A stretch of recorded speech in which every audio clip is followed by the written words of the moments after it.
Hello दोस्तों, नमस्कार। Way of maths channel में आपका फिर से स्वागत है।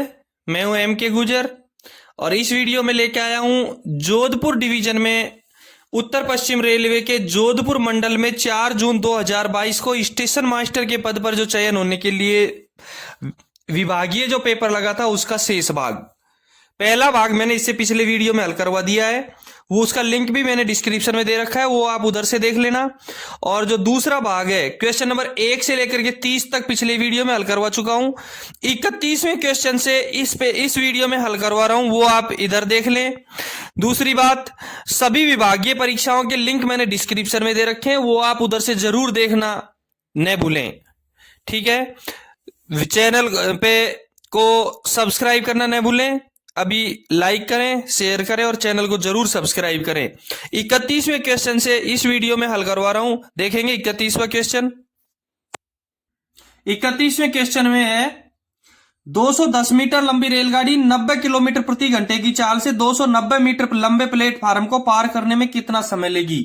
मैं एक चीज आपको क्लियर करवा दूं कि रेलगाड़ी का क्वेश्चन विभागीय परीक्षा में रेलगाड़ी का क्वेश्चन 100% आता है। ये आप कान खोल करके सुन ले, गांठ लगा लें। और मैंने रेलगाड़ी वाले सवाल का एक वीडियो पिछले हफ्ते ही अपलोड किया था, उसका लिंक भी मैंने डिस्क्रिप्शन में दे रखा है, वो आप उधर से देख लेना। रेलगाड़ी की प्रश्नावली का लिंक मैंने दे रखा है, वो आप जरूर पढ़ लेना। इन परीक्षाओं में रेलगाड़ी के सवाल 100% आते हैं। 210 मीटर लंबी रेलगाड़ी है और 290 मीटर लंबा प्लेटफार्म है। 90 किलोमीटर की चाल प्रति घंटे की चाल से रेलगाड़ी चल रही है, तो इन दोनों को प्लेटफार्म को पार करने में कितना समय लेगी, देखेंगे इसको। 31वां क्वेश्चन है 210 मीटर लंबी रेलगाड़ी। देखो, मैं पहले आपको एक चीज समझा देता हूं, क्लियर करवा देता हूं। ये रेलगाड़ी है, आप इसको रेलगाड़ी मान लीजिए, ये एक रेलगाड़ी है, ठीक है।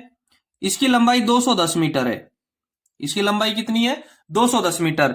ये 290 मीटर प्लेटफार्म को कितनी देर में पार करेगी? ये प्लेटफार्म है, ये रेलगाड़ी, ये प्लेटफार्म है, ठीक है। 290 मीटर, 210 मीटर की रेलगाड़ी है, 290 मीटर का प्लेटफार्म है। इस रेलगाड़ी का इंजन यहां है। अब इसको पार करने के लिए मतलब क्या है? इसको पार करने का मतलब है कि ये जो गार्ड का डिब्बा है ये यहां आना चाहिए। ये जो गार्ड का डिब्बा है ये कहां आना चाहिए? यहां आना चाहिए। गार्ड का डिब्बा यहां है, इस स्थिति पे यहां गार्ड का डिब्बा है, ये गार्ड का डिब्बा यहां आना चाहिए। जब हम यूं मान लेंगे कि रेलगाड़ी ने प्लेटफॉर्म को पार कर लिया, रेलगाड़ी ने प्लेटफॉर्म को पार कर लिया, तो कुल दूरी कितनी तय करेगी रेलगाड़ी? ये पूरी दूरी तय करेगी। कितनी? 210 प्लस 290 बराबर 500। कितना हो गया? 210 और 290, 500 मीटर। रेलगाड़ी कितनी दूरी तय करेगी जब प्लेटफॉर्म पार होगा? 500 मीटर। थोड़ा सा समझने की कोशिश करना। ये रेलगाड़ी है 210 मीटर लंबी और ये प्लेटफॉर्म है 290 मीटर लंबा।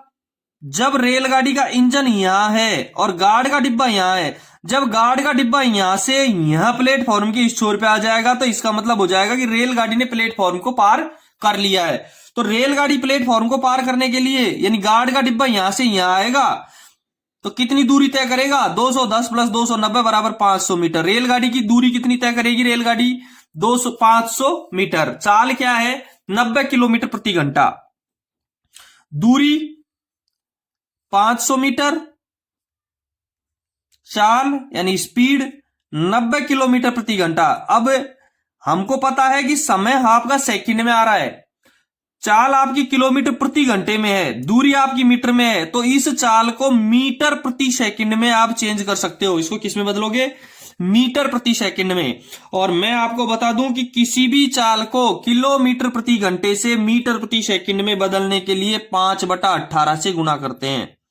यदि चाल किलोमीटर प्रति घंटे में दे रखी हो और उसको मीटर प्रति सेकंड में क्या बदलना है, तो 5/18 से गुणा करें। और मीटर प्रति सेकंड में चाल दे रखी है, किलोमीटर प्रति घंटे में बदलना हो तो 18/5 से गुणा करें। तो हमको किलोमीटर को मीटर में बदलना है, घंटे को सेकंड में बदलना है, तो 5/18 से गुणा करेंगे। 18 पंजे 90, 5 5 25, यानी कि इसकी चाल हो गई 25 मीटर प्रति सेकंड। रेलगाड़ी की चाल क्या हो गई? 25 मीटर प्रति सेकंड। दूरी 500 मीटर, चाल 25 मीटर प्रति सेकंड।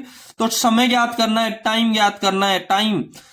टाइम का सूत्र होता है दूरी बटा समय, दूरी बटा चाल, डिस्टेंस बटा स्पीड, यानी कि 500 बटा 25। और 500 का भाग 25 में, 500 में 25 का भाग देंगे तो 20 आएगा। यानी कि रेलगाड़ी प्लेटफॉर्म को कितनी सेकंड में पार करेगी? 20 सेकंड में पार करेगी। किसमें? 20 सेकंड में पार करेगी। एक बार समझ में नहीं आया, आप 2 बार 3 बार जरूर सवाल को पढ़ें, जरूर देखें प्रश्न को। 31वें क्वेश्चन का आंसर रहेगा बी। 31वें क्वेश्चन का आंसर रहेगा बी। ठीक है, 22वां क्वेश्चन देखेंगे, 32वां क्वेश्चन देखेंगे। 32वें क्वेश्चन से पहले मैं आपको बता दूं, यदि आपने चैनल सब्सक्राइब नहीं किया है तो एक बार चैनल को जरूर सब्सक्राइब करें। 32वां क्वेश्चन है, निम्न में से भाषा को संविधान की 8वीं अनुसूची में शामिल नहीं किया गया है। किस भाषा को? जबकि वह एक राज्य की राजकीय भाषा है। देखेंगे, अब राजभाषा के क्वेश्चन आ गए। मैं फिर बता दूं आपको, कम से कम 10 क्वेश्चन राजभाषा के जरूर आते हैं विभागीय परीक्षाओं में। रेलवे की सभी परीक्षाओं में कम से कम 10 क्वेश्चन राजभाषा के जरूर आते हैं। ठीक है, ये 4 भाषाएं दे रखी है, अंग्रेजी, सिंधी, उर्दू और संस्कृत। आपको इसमें से बताना है कि किस भाषा को 8वीं अनुसूची में शामिल नहीं किया गया है, जबकि वो एक राज्य की राजकीय भाषा भी है। अब हमको यदि पूरा पता होगा तो हम ज्ञात कर सकते हैं। अब मैं एक बार बता दूं आपको कि इनमें से अंग्रेजी भारत के नागालैंड राज्य की राजकीय भाषा है। अंग्रेजी भारत के नागालैंड राज्य की राजकीय भाषा है। और 8वीं जो अनुसूची है उसमें हमारे 22 भाषाएं सम्मिलित की गई हैं। 22 भाषाएं, 8वीं अनुसूची में 22 भाषाएं सम्मिलित की गई हैं। मैं एक बार आपको बता देता हूं कौन कौन सी भाषाएं हैं। देखो, असमिया, बांग्ला, गुजराती, हिंदी, कन्नड़, कश्मीरी, कोंकणी, मलयालम, मणिपुरी, मराठी, नेपाली, ओडिया, पंजाबी, संस्कृत, सिंधी, तमिल, तेलुगु, उर्दू, बोडो, संथाली, मैथिली और डोगरी। ये भाषाएं हमारी 22 भाषाएं हैं जो संविधान की 8वीं अनुसूची में सम्मिलित की गई हैं। 32वें प्रश्न का उत्तर रहेगा ए, उसका उत्तर रहेगा अंग्रेजी। अंग्रेजी एक ऐसी भाषा है जो भारत के नागालैंड राज्य की राजकीय भाषा है, लेकिन संविधान की 8वीं अनुसूची में सम्मिलित नहीं की गई है। 33वां क्वेश्चन देखेंगे, अंतरराष्ट्रीय हिंदी दिवस कब मनाया जाता है? अंतरराष्ट्रीय हिंदी दिवस कब मनाया जाता है? अब मैं आपको एक चीज बता दूं कि अंतरराष्ट्रीय हिंदी दिवस और भारत का हिंदी दिवस, भारत में हिंदी दिवस दोनों अलग अलग हैं। अंतरराष्ट्रीय हिंदी दिवस और भारत के हिंदी दिवस दोनों अलग अलग हैं। अंतरराष्ट्रीय हिंदी दिवस 10 जनवरी को मनाया जाता है हिंदुस्तान में। वो अंतरराष्ट्रीय हिंदी दिवस 10 जनवरी को मनाया जाता है। और हिंदुस्तान का जो हिंदी दिवस है, भारतीय हिंदी दिवस, वो भारत में 14 सितंबर को मनाया जाता है। इसमें बहुत कंफ्यूजन होता है, इन दोनों में बहुत कंफ्यूजन होता है, कंफ्यूज करने वाले क्वेश्चन है। इसलिए देखें, 10 जनवरी को अंतरराष्ट्रीय हिंदी दिवस क्यों मनाया जाता है ये भी मैं आपको क्लियर करवा देता हूं, इसलिए आगे की परीक्षाओं में थोड़ी सी सुविधा रहेगी। हर साल 10 जनवरी को ये इसलिए मनाया जाता है क्योंकि 10 जनवरी 1975 को 10 जनवरी 1975 को नागपुर में पहले विश्व हिंदी सम्मेलन का आयोजन किया गया था। 10 जनवरी 1975 को नागपुर में, कहा? नागपुर में विश्व हिंदी सम्मेलन का आयोजन किया गया था, जिसमें 30 देशों के, कितने देशों के? 30 देशों के 122 प्रतिनिधियों ने भाग लिया था। जो 10 जनवरी 1975 को नागपुर में पहला विश्व हिंदी सम्मेलन आयोजित किया गया था, उसमें 30 देशों के 122 प्रतिनिधियों ने भाग लिया था। और सम्मेलन का जो उद्देश्य था वो था दुनिया भर में हिंदी भाषा को बढ़ावा देना। पहला जो हिंदी सम्मेलन था, विश्व हिंदी सम्मेलन, जो 1975 में आयोजित किया गया था, वो उसका उद्देश्य दुनिया भर में हिंदी भाषा को बढ़ावा देना था। फिर इसकी वर्षगांठ के उपलक्ष्य में ही अंतरराष्ट्रीय हिंदी दिवस हर 10 जनवरी को मनाया जाता है। अंतरराष्ट्रीय हिंदी दिवस हर 10 जनवरी को मनाया जाता है। अब 14 सितंबर के बारे में मैं थोड़ा सा बता देता हूं आपको। ये 14 सितंबर आया है तो इसको भी क्लियर करवा देता हूं। भारत में 14 सितंबर को हिंदी दिवस मनाया जाता है। साल 1949 में, देखो 14 सितंबर 1949 में के दिन संविधान सभा ने भारत में 14 सितंबर 1949 को संविधान सभा द्वारा हिंदी को राजभाषा का दर्जा दिया गया था।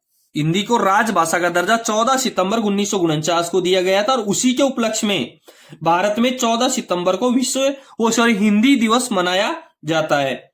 आगे सी में 15 जनवरी दे रखा है। 15 जनवरी का भी मैं थोड़ा सा क्लियर करवा देता हूं कि 15 जनवरी को क्या किया जाता है, ये भी आप क्लियर कर लें। भारत में हर वर्ष 15 जनवरी को लेफ्टिनेंट जनरल के.एम. करियप्पा, नाम ध्यान रहे हैं, लेफ्टिनेंट जनरल के.एम. करियप्पा के भारतीय थल सेना के शीर्ष कमांडर का पदभार ग्रहण करने के उपलक्ष्य में सेना दिवस मनाया जाता है। 15 जनवरी को भारत में क्या मनाया जाता है, सेना दिवस मनाया जाता है। अब सेना दिवस क्यों मनाया जाता है, क्योंकि इस दिन लेफ्टिनेंट जनरल के.एम. करियप्पा ने भारतीय थल सेना के शीर्ष पद कमांडर का पदभार ग्रहण किया था और उसी के उपलक्ष्य में 15 जनवरी को भारत में सेना दिवस मनाया जाता है। दूसरा अगला डी में 26 जनवरी दे रखा है। 26 जनवरी को सब लोग जानते हैं क्या मनाया जाता है। 26 जनवरी 1950 को हमारा देश भारत का संविधान लागू हुआ था और इसी से गणराज्य घोषित किया था, इसलिए 26 जनवरी 1950 के बाद में हर 26 जनवरी को गणतंत्र दिवस मनाया जाता है।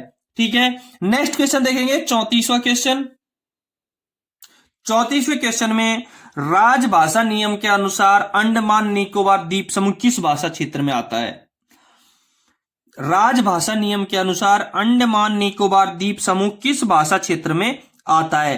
राजभाषा के नियम से 3 भाषा क्षेत्र बांटे गए हैं, क क्षेत्र, ख क्षेत्र और ग क्षेत्र। वैसे मैं क्लियर करवा दूं, अंडमान निकोबार द्वीप समूह क क्षेत्र में आता है।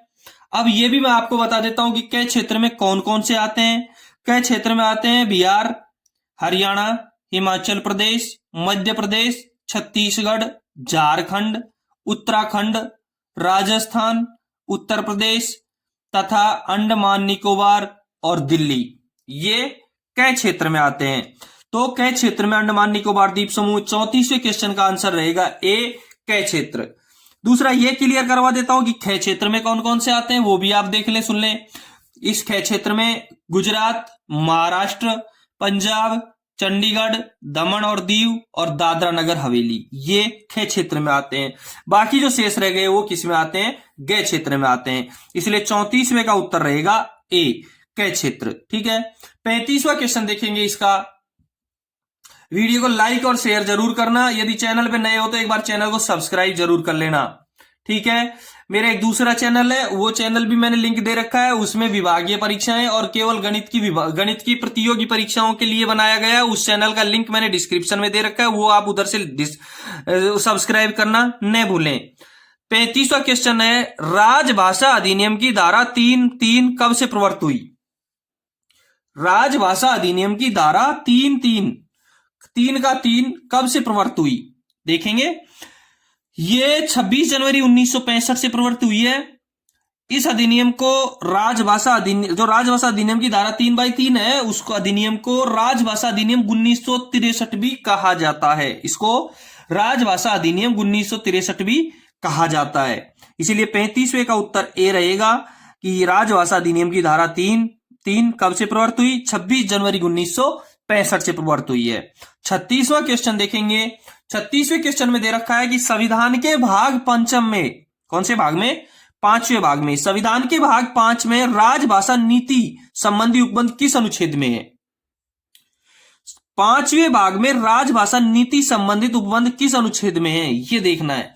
अब इसका मैं उत्तर तो पहले बता देता हूं आपको। उत्तर रहेगा इसका ए, अनुच्छेद 120। अब अनुच्छेद 120 में क्या है ये क्लियर करवा दूं मैं आपको एक बार कि अनुच्छेद 120 में है कि संसद में प्रयोग की जाने वाली राजभाषा। अनुच्छेद 120 में क्या है, अनुच्छेद 120 में है कि संसद में प्रयोग की जाने वाली राजभाषा के संबंध में कौन से अनुच्छेद में है, 120 नंबर अनुच्छेद में है। अनुच्छेद 210 में, और अनुच्छेद 210 में विधानमंडल में प्रयोग की जाने वाली राजभाषा। अनुच्छेद 210 में क्या है, अनुच्छेद 210 में विधानमंडल में प्रयोग की जाने वाली राजभाषा। का उल्लेख 210 में। आगे 343 में संघ की राजभाषा। सबको पता है, यदि हम शुरुआत राजभाषा की पढ़ने में करते हैं तो सबसे पहले हमारे दिमाग में यही चीज आती है, हम सबसे पहले इसी को पढ़ते हैं कि संघ की राजभाषा का उल्लेख कौन से अनुच्छेद में किया गया है। अनुच्छेद 343 में किया गया है। और डी में दे रखा है अनुच्छेद 351, और अनुच्छेद 351 में हिंदी भाषा के विकास के लिए जो निर्देश दिए गए हैं उनका उल्लेख कौन से में, अनुच्छेद 351 में। आपको सारे अनुच्छेद क्लियर हो गए। 120 में संसद में प्रयोग की जाने वाली राजभाषा, अनुच्छेद 210 में विधानमंडल में प्रयोग की जाने वाली भाषा, अनुच्छेद 343 में संघ की राजभाषा और अनुच्छेद 351 में हिंदी भाषा के विकास के लिए निर्देश जो दिए गए उनका उल्लेख है। 36वें क्वेश्चन का उत्तर रहेगा ए, अनुच्छेद 120 भारत के राजभाषा नीति संबंधी उपबंध अनुच्छेद 120 में है। 37वां क्वेश्चन देखेंगे। दूसरी चीज मैं एक बार बता दूं आपको, विभागीय परीक्षाओं में यही क्वेश्चनों को तोड़ मरोड़ करके दिया जाता है, इसलिए आप इनको जरूर तैयार कर लें। राजभाषा आयोग के प्रथम अध्यक्ष कौन थे? राजभाषा आयोग के प्रथम अध्यक्ष कौन थे? और राजभाषा आयोग के प्रथम अध्यक्ष बीजी खेर थे। बीजी खेर का पूरा नाम बाल गंगाधर खेर है, इसलिए 37वें क्वेश्चन का उत्तर रहेगा ए, बीजी खेर। बी और सी और डी में जो दे रखे हैं उनको भी मैं क्लियर करवा देता हूं, वो क्या क्या है। बी में दे रखा है जेबी पंत। जेबी पंत का पूरा नाम गोविंद बल्लभ पंत है। जेबी पंत का पूरा नाम है गोविंद बल्लभ पंत। और इसको क्लियर करवा दूं कि गोविंद बल्लभ पंत यूपी के प्रथम मुख्यमंत्री थे। गोविंद बल्लभ पंत उत्तर प्रदेश के प्रथम मुख्यमंत्री थे और भारत के चौथे गृह मंत्री भी थे। भारत के चौथे गृह मंत्री भी थे। गोविंद बल्लभ पंत उत्तर प्रदेश के प्रथम मुख्यमंत्री और भारत के चौथे गृह मंत्री थे। ठीक है। सी में जो जवाहरलाल नेहरू दे रखे हैं, सबको पता है कि जवाहरलाल नेहरू भारत के प्रथम प्रधानमंत्री रहे हैं। और डी में महात्मा गांधी दे रखा है और सबको पता है कि महात्मा गांधी भारत के राष्ट्रपिता हैं, भारत के राष्ट्रपिता के नाम से जाने जाते हैं। इसलिए 37वें क्वेश्चन का उत्तर रहेगा ए, बीजी खेर, बाल गंगाधर खेर। राजभाषा आयोग के प्रथम अध्यक्ष बाल गंगाधर खेर। मेरा उद्देश्य आपको यहाँ के यही प्रश्नों को क्लियर करवाना है। 38वां क्वेश्चन देखेंगे कि पार्ट 6 में कौन सा अनुच्छेद है? संविधान के पार्ट 6 में कौन सा अनुच्छेद है? अब संविधान के पार्ट 6 में कौन सा अनुच्छेद है ये आप देखेंगे। उत्तर में पहले इसको बता देता हूं कि अनुच्छेद 210 संविधान के पार्ट 6 में है। 5वें भाग में ऊपर 36वें क्वेश्चन में बताया कि अनुच्छेद 120 5वें भाग में है, तो अनुच्छेद 210 6ठे भाग में है। 5वें भाग में 52 से 151। देखो पांचवें भाग में ये जो अनुच्छेद 120 है ये 5वें भाग में, क्योंकि अनुच्छेद 120 5वें भाग में है। 5वें भाग में अनुच्छेद 52 से लेकर के 151 तक अनुच्छेद है वो 5वें भाग में है। अनुच्छेद 210 छठे भाग में है। छठे भाग में 152 से लेकर के 237 तक छठे भाग में है। संविधान के अनुच्छेद है ना वो 237 तक, 152 से 237 तक छठे भाग में है। तीसरा सी में दे रखा है कि अनुच्छेद 351। अब मैं बता दूं आपको कि भाग 8 में 239 से 242 तक भाग 8 में है। तो जो ए में 120 है वो भाग 5 में है, बी में 210 है वो भाग 6 में है, इसलिए 38वें का उत्तर बी रहेगा। अनुच्छेद 351 भाग 8 में है, क्योंकि 239 से लेकर के 242 तक भाग 8 में है, तो 239 से 242 तक 242 तक भाग 8 में है। दूसरा आगे दे रखा है कि भाग अनुच्छेद 343, सबको पता है 343 हिंदी भाषा से संबंधित है। मैं आपको एक चीज और क्लियर करवा देता हूं इसके साथ ही कि संविधान में 22 भाग हैं, 395 अनुच्छेद हैं और 12 अनुसूचियां हैं। भारतीय संविधान में 22 तो भाग हैं, 395 अनुच्छेद और 12 अनुसूची है, इसलिए 38वें का उत्तर रहेगा बी। 39वां क्वेश्चन देखेंगे। 39वां क्वेश्चन है रेलवे बोर्ड में हिंदी संसद का गठन कब हुआ था? रेलवे बोर्ड में हिंदी संसद का गठन कब हुआ था? इसका उत्तर रहेगा डी, वर्ष 1960 में। रेलवे बोर्ड में हिंदी संसद अनुभाग का जो गठन हुआ था वो हुआ था वर्ष 1960 में, वर्ष 1960 में। 40वां क्वेश्चन है। 40वें क्वेश्चन का देखेंगे हम। 40वें क्वेश्चन में दे रखा है कि केंद्र सरकार के कर्मचारियों के लिए सेंट्रल गवर्नमेंट के एम्प्लॉयज के लिए निर्धारित प्रारंभिक पाठ्यक्रम क्या है? सबसे पहले प्रारंभिक पाठ्यक्रम क्या है? इसमें दे रखा है प्रबोध, प्रवीण, प्रज्ञा और कोई नहीं। देखो ये तीनों ही पाठ्यक्रम है केंद्र सरकार के कर्मचारियों के लिए, कहीं भी तीनों ही हिंदी के पाठ्यक्रम है। और हिंदी के पाठ्यक्रम की जो शुरुआत होती है, भाषा की जो शुरुआत होती है प्रबोध से होती है। भाषा की जो शुरुआत होती है वो प्रबोध से होती है, इसलिए 40वें का उत्तर रहेगा ए, क्योंकि शुरुआत करेंगे कहां से? प्रबोध से। प्रवीण का मतलब है कि भाषा के बारे में छोटा मोटा ज्ञान रखने वाले को क्या कहेंगे? प्रवीण कहेंगे। देखो शुरुआत करने वाला प्रबोध, छोटा मोटा ज्ञान रखने वाला रहेगा प्रवीण, और आप भाषा के बारे में काफी कुछ जानते हैं तो इसका मतलब है प्रज्ञा। अच्छी तरह से जानने वाला प्रज्ञा, छोटा मोटा जानने वाला प्रवीण, और शुरुआत करने वाला प्रबोध रहेगा। ठीक है, 40वें का उत्तर रहेगा ए। 41वें क्वेश्चन में देखेंगे, 41वें क्वेश्चन में है राजभाषा पर वार्षिक कार्यक्रम कौन तैयार करता है? राजभाषा पर वार्षिक, एक बार मैं 39वें का थोड़ा सा क्लियर करवा देता हूं। 39वें का क्लियर ये करवा देता हूं मैं, जो 1960 का है ना अनुभाग का, ये कैसे क्लियर, ये कब हुआ था? देखो लोकसभा में 20 सदस्य और राज्यसभा के 10 सदस्य, लोकसभा के 20 सदस्य और राज्यसभा के 10 सदस्यों की एक समिति प्रथम राजभाषा आयोग की सिफारिशों पर विचार करने के लिए और उनके विषय में अपनी राय राष्ट्रपति के समक्ष पेश करने के लिए संविधान के अनुच्छेद 344 के खंड 4 के उपबंधों के अनुसार नियुक्त की गई थी। एक समिति बनाई गई थी, प्रथम राजभाषा आयोग की एक समिति बनाई गई थी। उस समिति में लोकसभा के 20 सदस्य थे। कभी कभार बहुत सारे क्वेश्चन आते हैं, लोकसभा के उस समिति में कितने सदस्य थे? 20 सदस्य थे। राज्यसभा के 10 सदस्य थे, इसलिए दोनों को मिलाकर के संसद के कितने सदस्य हो गए? 30 सदस्य हो गए। 30 सदस्यों की एक समिति बनाई गई थी जिसने राष्ट्रपति के समक्ष अपनी राय पेश की थी संविधान के अनुच्छेद 344 के खंड 4 के अनुसार। समिति ने अपनी रिपोर्ट राष्ट्रपति के समक्ष 8 फरवरी 1959 को ही पेश कर दी थी। ये जो रिपोर्ट थी वो 8 फरवरी 1959 को ही पेश करती थी, और इस अनुभाग का गठन 59 को पेश करने के बाद में 1960 में किया गया था। ठीक है, 40वें क्वेश्चन मैंने हल करवाई दिया है। केंद्र सरकार के कर्मचारियों के लिए निर्धारित पाठ्यक्रम क्या है? प्रबोध, जो भाषा की शुरुआत करने वाला, प्रवीण, जो भाषा के बारे में ज्ञान रखने वाला छोटा मोटा, प्रज्ञा यानी भाषा के बारे में काफी कुछ जानने वाला। 41वां क्वेश्चन अभी हल करवाया ही था। राजभाषा पर वार्षिक कार्यक्रम कौन तैयार करता है? राजभाषा पर वार्षिक कार्यक्रम गृह मंत्रालय पेश करता है। राजभाषा पर वार्षिक कार्यक्रम कौन पेश करता है? गृह मंत्रालय तैयार करता है। वार्षिक कार्यक्रम राजभाषा का गृह मंत्रालय, होम मिनिस्ट्री तैयार करती है। 42वें क्वेश्चन से हमारे विभागीय क्वेश्चन शुरू होते हैं, जो परिचालन विभाग के प्रश्न है वो शुरू होते हैं 42वें क्वेश्चन से। तो 42वां क्वेश्चन देखेंगे।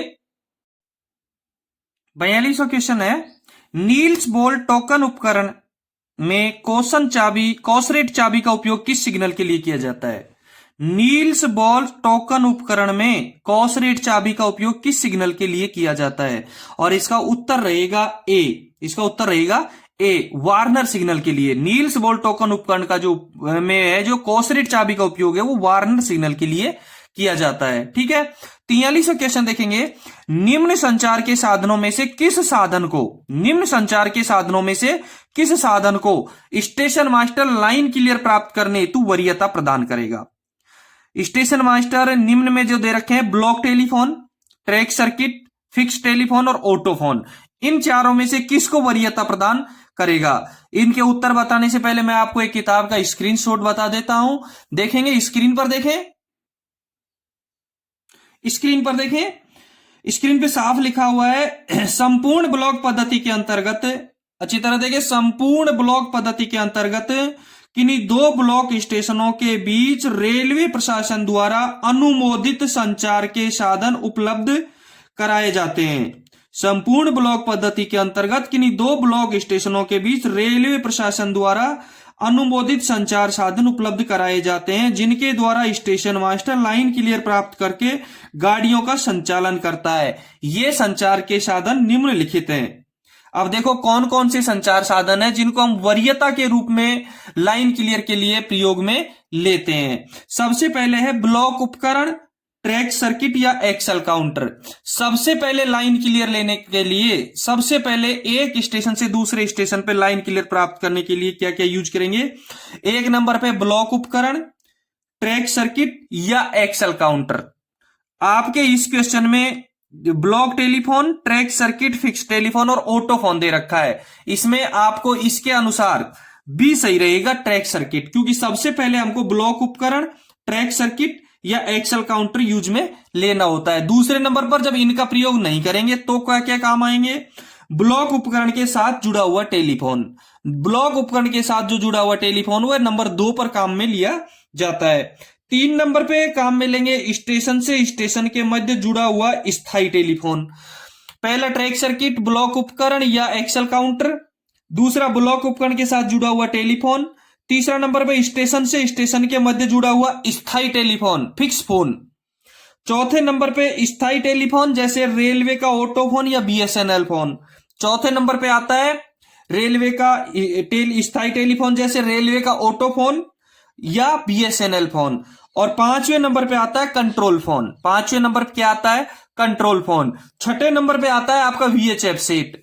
6ठे नंबर पे आपका वीएचएफ सेट आता है। ठीक है, तो अपने जो 43वें क्वेश्चन का उत्तर रहेगा वो रहेगा ट्रैक सर्किट। बी इसका आंसर सही रहेगा, ट्रैक सर्किट। ठीक है, 44वां क्वेश्चन देखेंगे।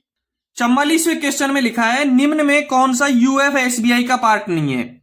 ये यूएफएसबीआई एक ब्लॉक इंस्ट्रूमेंट है, इसके पार्ट है कोप बटन को रद्द करें, ये इसमें यूज होता है। ए के बटन इसमें यूज होता है और टीजीटी बटन इसमें यूज होता है। यूएफएसबीआई जो ब्लॉक इंस्ट्रूमेंट है उसमें तीनों यूज होते हैं, कोप बटन को रद्द करना, ए के बटन और टीजीटी बटन। इसमें PB1 काम में नहीं लिया जाता है, ये इसका एक पार्ट नहीं है। PB फर्स्ट इसका एक पार्ट नहीं है, यूएफएसबीआई का पार्ट PB फर्स्ट नहीं है, इसलिए 44वें का आंसर रहेगा सी, PB फर्स्ट। 45वें क्वेश्चन देखेंगे। 45वें क्वेश्चन में लिखा हुआ है खराब आगमन रोक सिग्नल, खराब आगमन रोक सिग्नल को पार करने का प्राधिकार कौन सा है? खराब आगमन रोक सिग्नल को पार करने का प्राधिकार कौन सा है? T3693B, T3691, T369A, TA912 और ऑल ऑफ अबाव। मैं आपको पहले उत्तर बताने से पहले इनका यूज बता देता हूं, क्या क्या यूज होता है। सबसे पहले ए में दे रखा है T3693B, ए में दे रखा है T369 दे रखा है और T369 का यूज होता है ऑन अथवा खराब स्थिति में सिग्नलों को पार करने के लिए प्राधिकार। जो T3693 है वो चाहे आगमन सिग्नल हो चाहे प्रस्थान सिग्नल हो, ये यूज होता है ऑन अथवा खराब स्थिति में सिग्नलों को पार करने के लिए प्राधिकार। ठीक है, बी में दे रखा है T3691, T3691 सेम वो का वही है, ये यूज होता है त्रुटिपूर्ण सिग्नलों को ऑन स्थिति में पार करने के लिए अग्रिम प्राधिकार, जो पिछले स्टेशन से दिलवाया जाता है। यदि 2 नंबर के स्टेशन पे हमको पार करना होता है तो 1 नंबर जहां से गाड़ी गुजर रही होती है उस स्टेशन के लिए दी जाने वाली ऑथोरिटी होती है 3691। यानी दोनों ही ए और बी में जो दोनों दे रखे हैं वो खराब आगमन रोक सिग्नल को पार करने का प्राधिकार है। सी में दे रखा है T369A, T369A। मैं इसका बता देता हूं क्लियर। इसका है कि ऑटोमेटिक सेक्शन में मैन्युअल रोक सिग्नल को ऑन स्थिति में पार करने का प्राधिकार कहां है? ऑटोमेटिक सेक्शन में मैन्युअल रोक सिग्नल को ऑन स्थिति में पार करने का प्राधिकार। और TA912 का बता देता हूं, ऑटोमेटिक, सेमी ऑटोमेटिक, मैन्युअल और गेट रोक सिग्नल को ऑन स्थिति में पार करने का प्राधिकार। यानी कि ABCD तीनों में जो दे रखे हैं वो सारे के सारे ऑन स्थिति में पार करने के प्राधिकार हैं, खराब या ऑन स्थिति में रोक सिग्नल को पार करने के प्राधिकार हैं। इसलिए 45वें क्वेश्चन का आंसर रहेगा डी, ऑल ऑफ अबाव। यानी 3693B ऑन अथवा खराब स्थिति में सिग्नलों को पार करने के लिए प्राधिकार, T3691 त्रुटिपूर्ण सिग्नलों को ऑन स्थिति में पार करने के लिए अग्रिम प्राधिकार, T369A ऑटोमेटिक सेक्शन में मैन्युअल रोक सिग्नल को ऑन स्थिति में पार करने का प्राधिकार और TA912 automatic, semi automatic, manual या गेट रोक सिग्नल को ऑन स्थिति में पार करने का प्राधिकार। ठीक है, मैंने आपको क्लियर करवा दिया गया है। 45वें क्वेश्चन आपके हिसाब से क्लियर है बिल्कुल, और इसमें आंसर रहेगा डी, ऑल ऑफ अबाउ। अब आप 46वें क्वेश्चन देखेंगे। 46वें क्वेश्चन से पहले एक बार अपने चैनल को सब्सक्राइब नहीं किया है तो सब्सक्राइब जरूर कर दें। देखेंगे 46 नंबर का क्वेश्चन। 46 नंबर के क्वेश्चन में लिखा है किसी गाड़ी के लूप लाइन से पार होते समय, एक गाड़ी लूप लाइन से पार हो रही है, गार्ड द्वारा लोको पायलट को ऑल राइट संकेत कब दिखाया जाता है? गार्ड द्वारा लोको पायलट को ऑल राइट सिग्नल कब दिखाया जाता है? कोई दिक्कत ही नहीं है। पहला, स्टेशन मास्टर कार्यालय के सामने, ऐसा कुछ भी नहीं है। लूप लाइन का ट्रेलिंग पॉइंट साफ होने पर, ऐसा भी नहीं है। अंतिम ट्रेलिंग पॉइंट साफ होने पर, स्टेशन का जब लूप लाइन से गाड़ी क्लियर होती है तो अंतिम जो ट्रेलिंग पॉइंट है वो साफ होने के बाद में गार्ड है वो लोको पायलट को green signal, all write signal दिखाएगा। इसलिए 46 यानी 46वें क्वेश्चन का उत्तर रहेगा सी, अंतिम ट्रेलिंग पॉइंट साफ होने पर। 46वें क्वेश्चन का उत्तर सी रहेगा, अंतिम ट्रेलिंग पॉइंट साफ होने पर। ठीक है, 47वें क्वेश्चन देखेंगे, स्टेशन से फ्लैट टायर गाड़ी पास होने पर कौन सा बेल कोड दिया जाएगा? स्टेशन से फ्लैट टायर पास होने पर कौन सा बेल कोड दिया जाएगा? मैं आपको पहले चारों में जो दे रखा है उसका क्लियर करवा देता हूं। ए में दे रखा है 6.1, ए में दे रखा है 6.1 और 6.1 में यूज होता है रोको तथा गाड़ी की जांच करो, रोको तथा गाड़ी की जांच करो। दूसरे में होता है 6.2 और कौन कौन सी स्थिति में? देखो 6.1 कब दिया जाएगा? जब रोको और गाड़ी की जांच करो, यानी कि यदि कोई यात्री खतरे का संकेत दे रहा हो, गाड़ी में से यदि कोई यात्री खतरे का संकेत दे रखा है तो हमको 6.1 देना है। दूसरा ऑप्शन है वाहनों से यदि माल गिरता हुआ जा रहा है, कोई माल गुड्स ट्रेन है और गुड्स ट्रेन से माल गिरता हुआ जा रहा है तो हमको 6.1 देना है। तीसरे नंबर पे वाहन में यदि आग लगी हो, वाहन में यदि आग लगी हो तो 6.1 देना है, या हॉट एक्सेल हो तो 6.1 देना है, या फ्लैट टायर हो तो हमको 6.1 देना है। सारी स्थिति में गाड़ी को रुकवाने के लिए और जांच करवाने के लिए हमको 6.1 ही देना है। ठीक है, दूसरा बी में दे रखा है 6.2, बी में दे रखा है 6.2 और 6.2 जब देना है जब गाड़ी बिना टेल लैंप के या बिना लास्ट व्हीकल बोर्ड के गाड़ी सेक्शन में प्रवेश करे तो हमको 6.2 देना है। 6.2 बेल कोड का यूज जब करेंगे जब गाड़ी बिना टेल लैंप के या एलवी बोर्ड के सेक्शन में प्रवेश कर जाए तो 6.2 का यूज करना है। तीसरे नंबर पे देना है 6.3, 6.3 का यूज देंगे गाड़ी पार्ट होने पर, गाड़ी का विभाजन होने पर 6.3 का बेल कोड देंगे। गाड़ी का पार्ट होने पर, गाड़ी का 3 यानी कि 2 टुकड़ों में बट जाए, गाड़ी विभाजित हो जाए तो हमको 6.3 देना है। चौथे नंबर पे 6 लिख रखा है और 6 हमको जब घंटी देनी है जब अवरोध या खतरे की घंटी का संकेत है। जो 6 बेल कोड है वो है अवरोध या खतरे की घंटी का संकेत है। एक बार आप स्क्रीन पर देखना, स्क्रीन पे एक टेबल दर्शाई गई है, उस टेबल में लिखा हुआ है, मैं आपको बेल कोड फिर से याद करवा देता हूं टेबल के हिसाब से। 6 यानी 6 घंटी जब देनी है हमको अवरोध या खतरा घंटी, 6 का घंटी का अवरोध या खतरा घंटी। 6.1 का है रोको और गाड़ी की जांच करो, जो स्थितियां वो मैंने अभी क्लियर करवा दी। 6.2 का मतलब है गाड़ी में टेल बोर्ड या टेल लैंप के बिना जब सेक्शन में गाड़ी प्रवेश कर जाए तो 6.2 देना है। 6.3 गाड़ी का यदि विभाजन हो जाएगा, गाड़ी पार्ट हो जाएगी तो आपको 6.3 का यूज करना है। 6.4 का यूज करना है वाहन डबल लाइन पर गलत दिशा में या सिंगल लाइन पर ब्लॉक सेक्शन में निकल जाए। जब आपको कोई गाड़ी का वाहन, स्टेशन पे खड़ी गाड़ी का वाहन डबल लाइन पर गलत दिशा में या सिंगल लाइन पर ब्लॉक सेक्शन में निकल जाए तो आपको 6.4 का यूज करना है और 6.5 का यूज करना है। गाड़ी वाहन डबल लाइन पर सही दिशा में यदि निकल भागे हैं तो आपको 6.5 का यूज करना है। ठीक है, ये थे आपके घंटी कोड, बेल कोड। 47वां क्वेश्चन क्लियर है, 47वें क्वेश्चन का ए सही है। 48वां क्वेश्चन देखेंगे। 48वें क्वेश्चन में लिखा है ब्लॉक फेल होने पर, यदि आपका ब्लॉक इंस्ट्रूमेंट फेल हो जाता है तो 24 घंटे से अधिक समय तक पेपर लाइन क्लियर टिकट कार्य जारी रहने पर ब्लॉक सेक्शन में गाड़ियों की अधिकतम गति क्या होगी? सबसे इंपॉर्टेंट है इसका समय, 24 घंटे। सबसे इंपॉर्टेंट है इसका समय, 24 घंटे। मैं आपको बता दूं कि रेलवे बोर्ड के एक विशेष सर्कुलर के द्वारा यह तय किया गया है, रेलवे बोर्ड के एक विशेष सर्कुलर के द्वारा यह तय किया गया है कि 24 घंटे से अधिक ब्लॉक इंस्ट्रूमेंट फेल हो जाए और गाड़ियां पेपर लाइन क्लियर टिकट पे कार्य जारी रहे तो आपकी गाड़ी 30 kmph की गति से चलेंगी, यानी 30 किलोमीटर प्रति घंटे की रफ्तार से चलेंगी। यदि ब्लॉक इंस्ट्रूमेंट 24 घंटे से अधिक समय तक फेल रहता है और पेपर लाइन क्लियर टिकट पर गाड़ी जाने आने का कार्य चालू रहता है तो उस ब्लॉक सेक्शन में गाड़ियों की गति 30 किलोमीटर प्रति घंटे से अधिक नहीं होगी। उस ब्लॉक सेक्शन में गाड़ी 30 किलोमीटर प्रति घंटे की रफ्तार से अधिक नहीं चलेंगी। ठीक है, 49 नंबर का क्वेश्चन देखेंगे, 49वां क्वेश्चन है। मैं आपको एक चीज बता दूं, ये जो पेपर है, ये पेपर जोधपुर डिवीजन के स्टेशन मास्टर के लिए 4 जून 2022 को करवाया गया था। और ये क्वेश्चन है विभागीय परीक्षाओं में, चाहे हिंदुस्तान के किसी भी कोने का एग्जाम हो, सेम इसी तरीके से क्वेश्चन आते हैं। ये क्वेश्चन आपको मैंने हर क्वेश्चन को खोल करके समझाया है, हर जगह इन्हीं प्रश्नों का यूज जरूर होगा। इसलिए पिछले वीडियो मैंने हल करवा रखे हैं, काफी वीडियो, उनका सभी का लिंक मैंने डिस्क्रिप्शन में दे रखा है, डिस्क्रिप्शन में जरूर देख लेना आप। एक बार चैनल को अभी लाइक शेयर जरूर करें अपने दोस्तों को, और चैनल को सब्सक्राइब नहीं किया है तो एक बार सब्सक्राइब जरूर करें। 49वां नंबर का क्वेश्चन है, ऑटोमेटिक सिग्नल को ऑन स्थिति में कार्य करने पर, ऑटोमेटिक सिग्नल को ऑन स्थिति में पार करने पर किस बेल कोड का उपयोग किया जाता है?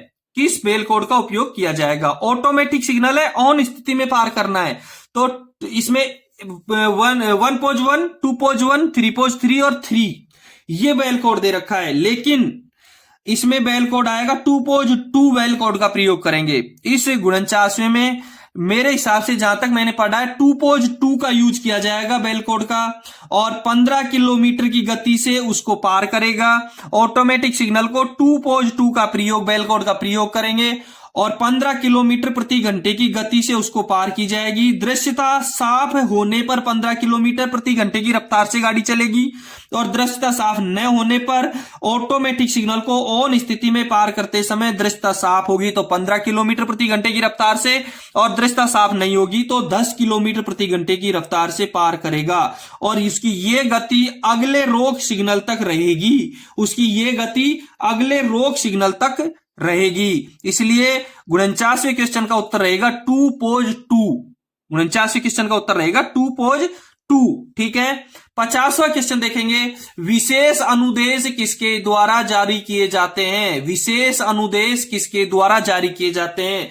मैं आपको एक बार अलग क्लियर करवा देता हूं। जीआर के 1.02 का पॉइंट नंबर 4 के अनुसार अनुमोदित विशेष अनुदेश रेल संरक्षा आयुक्त commissioner of railway safety CRS के द्वारा जारी किया जाता है। अनुमोदित विशेष अनुदेश CRS के द्वारा जारी किया जाता है, और विशेष अनुदेश PCOM के द्वारा जारी किया जाता है। CRS की फुल फॉर्म हो गई commissioner of railway safety, PCOM की फुल फॉर्म होती है प्रिंसिपल चीफ ऑपरेशन मैनेजर।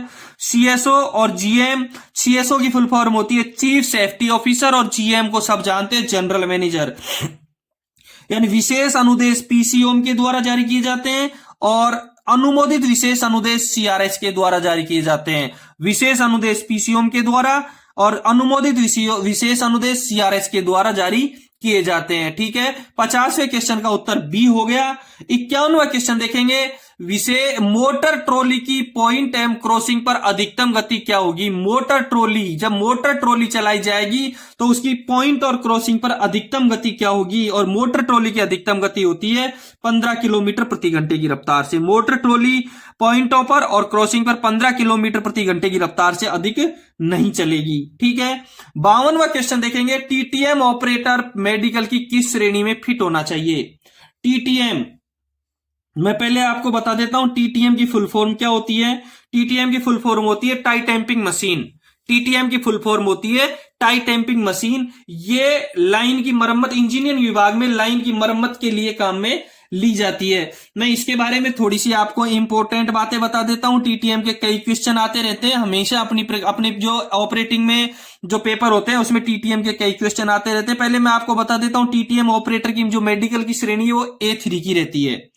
इसकी जो मेडिकल श्रेणी रहती है वो A3 की रहती है। 52वें क्वेश्चन का सी सही रहेगा, और इसका मैं थोड़ा सा खोल करके आपको क्लियर करवा देता हूं कि TTM मशीन धुंध और कोहरे के मौसम में व पूर्ण संचार व्यवस्था भंग के दौरान इसे काम करने की अनुमति नहीं होती है।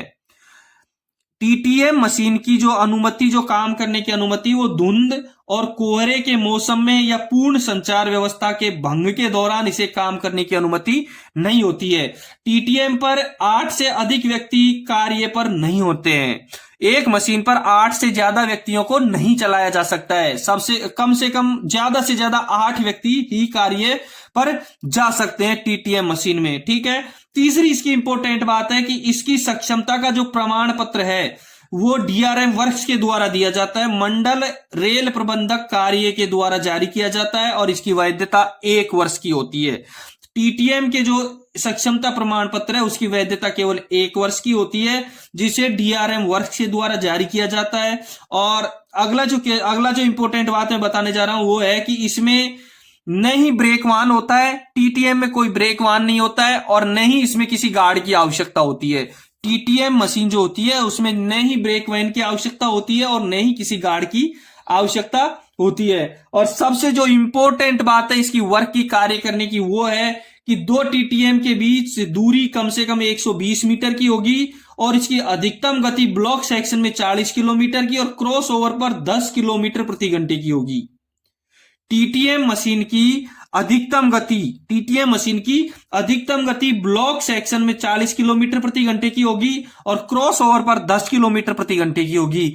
2 टीटीएम के बीच में कम से कम 120 मीटर की दूरी का रहना आवश्यक है, बहुत जरूरी है। ठीक है, 52वें क्वेश्चन का आपको मैंने क्लियर करवा दिया टीटीएम के बारे में।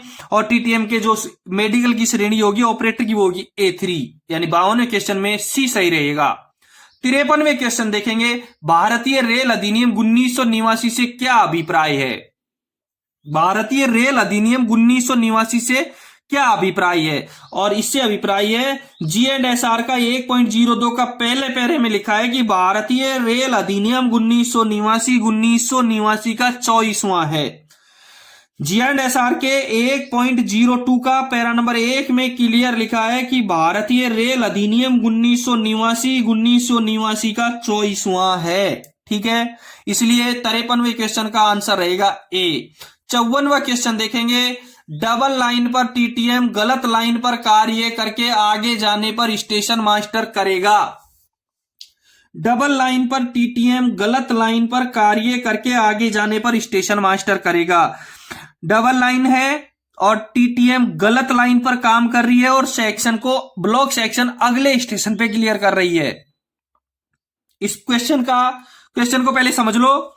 डबल लाइन है, टीटीएम गलत लाइन पर काम कर रही है और काम करते हुए अगले स्टेशन पे ब्लॉक सेक्शन क्लियर कर रही है, तो स्टेशन मास्टर क्या करेगा? इसमें आपको स्टेशन मास्टर ब्लॉक फोन पर लाइन क्लियर प्राप्त करेगा। 54वें क्वेश्चन का B सही रहेगा, ब्लॉक फोन पर लाइन क्लियर प्राप्त करेगा। ठीक है, थोड़ा सा इसके बारे में क्लियर करवा देता हूं आपको कि टीटीएम जब डबल लाइन में गलत लाइन पे कार्य करके अगले स्टेशन पर क्लियर करे, टीटीएम जब डबल लाइन में गलत लाइन पर कार्य करके अगले स्टेशन पर सेक्शन क्लियर करे, तो इसकी मोस्ट इंपोर्टेंट बातें क्या क्या रहेंगी? इसकी इंपोर्टेंट रहेगी कि टीटीएम की संख्या बताते हुए ब्लॉक फोन पर लाइन क्लियर प्राप्त करेगा। स्टेशन मास्टर टीटीएम की संख्या बताते हुए ब्लॉक फोन पर लाइन क्लियर प्राप्त करेगा। दूसरी बात रहेगी टीसी 1425 या टीडी 1425, यानी कि पीएलसीटी पे गाड़ी जाएगी। टीटीएम किस पर भेजेगा? वो पीएलसीटी पर टीटीएम भेजेगा। लाइन क्लियर पे जाएगी लेकिन ब्लॉक यंत्र पर लाइन क्लियर प्राप्त नहीं करेगा। ए इसका सही नहीं रहेगा। नहीं ब्लॉक बैक करेगा, नहीं ब्लॉक फॉरवर्ड करेगा, केवल ब्लॉक फोन पर लाइन क्लियर प्राप्त करेगा और पीएलसीटी पर गाड़ी टीटीएम अगले स्टेशन पर ब्लॉक सेक्शन क्लियर करने के लिए प्रस्थान करेगी। तीसरा नंबर रहेगा पॉइंटों को सेट या क्लैंप करवाकर T 511 जारी करके अंतिम पॉइंट तक पायलट किया जाएगा। पॉइंटों को सेट और क्लैंप करवाया जाएगा और T 511 जारी करके अंतिम पॉइंट तक पायलट किया जाएगा। और अंतिम बिंदु रहेगा, अगला बिंदु रहेगा इंचार्ज इसका अंतिम टीटीएम में यात्रा करेगा। जब एक साथ मशीनें प्रवेश करेगी तो इसका इंचार्ज है वो अंतिम टीटीएम में यात्रा करेगा। कहां यात्रा करेगा? अंतिम टीटीएम में यात्रा करेगा। ठीक है, अगला इसका बिंदु रहेगा अगले स्टेशन पर दोनों लाइनों में से जिस लाइन का रोक सिग्नल पहले आएगा वहां सक्षम रेल कर्मचारी खतरे का हाथ सिग्नल दिखाए करके रोकेगा और T 510 के प्राधिकार पर स्टेशन पर लिया जाएगा। जो अगले स्टेशन पर जब गाड़ी पहुंच जाएगी तो दोनों लाइनों में से किसी भी लाइन का रोक सिग्नल जो पहले आएगा वहां सक्षम रेल कर्मचारी खतरे का हाथ सिग्नल दिखा करके रोकेगा और T 510 का प्राधिकार देकर के अगले स्टेशन पे लिया जाएगा। और अगले स्टेशन पे पहुंचकर टीटीएम का इंचार्ज है वो सभी कागजात को अगले स्टेशन के स्टेशन मास्टर को सौंप देगा। ठीक है, अगला क्वेश्चन देखेंगे। 54वें का क्वेश्चन क्लियर हो गया, B सही रहेगा। 55 नंबर में लिखा है TWO की वैधता अवधि कितनी है? TWO traffic temporary work order, और टेम्परेरी वर्क ऑर्डर की जो अवधि है वो है 90 दिन, यानी कि जिस दिन से जारी किया जाएगा उसके 3 महीने 90 दिन के अंदर, जिससे जारी किया जाएगा उसे 90 दिन के अंदर इसकी वैधता अवधि रहती है। और इसके बारे में स्टेशन मास्टर 24 घंटे पहले मुख्य गाड़ी नियंत्रक को सूचित करेगा। TWO के बारे में 24 घंटे 48 घंटे पहले, जब ये काम चालू होगा उसके 48 घंटे पहले मुख्य गाड़ी नियंत्रक को सूचित करना पड़ेगा। स्टेशन मास्टर मुख्य गाड़ी नियंत्रक को सूचित करेगा। तो 55वें का उत्तर रहेगा C, 90 दिन। दोस्तों ये आपके दूसरे वीडियो के क्वेश्चन हो गए। 56वें क्वेश्चन से अगले वीडियो में हल करवाऊंगा, और उससे पहले आप चैनल को सब्सक्राइब करना, लाइक और शेयर करना जरूर न भूलना। दूसरी बात है, इससे पहले के वीडियो मैंने डिपार्टमेंट पे वीडियो बहुत सारे हल करवा रखे हैं, उनका लिंक डिस्क्रिप्शन में दे रखा है, वो आप उधर से जरूर देखना। अगले वीडियो के लिए थोड़ा सा वेट करना पड़ेगा। इस वीडियो को यहीं समाप्त करते हैं। 56वें क्वेश्चन से लेंगे अगले वीडियो में। धन्यवाद।